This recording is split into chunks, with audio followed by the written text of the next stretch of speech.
Hi everyone. So I just received the new Arduino. This is the R4.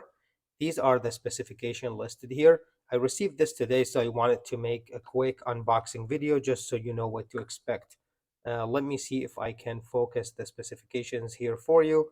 In case you want this, you can pause the video. Now let's open this up and let's take a look inside. So that's the new Arduino R4. You get in the box. This is a user manual and quick thank you note.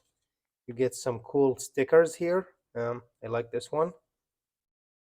That's just the product SKU. Now this is the actual Arduino. This one has a Wi-Fi and Bluetooth. The R3 does not have a Wi-Fi and Bluetooth. Looks like they kept the same pins, theme, and connection. You have the USB-C, which I really like.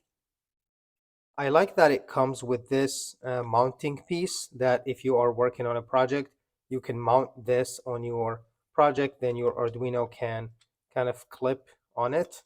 Then just in case you want to switch it up with a different Arduino or something, that makes it easier.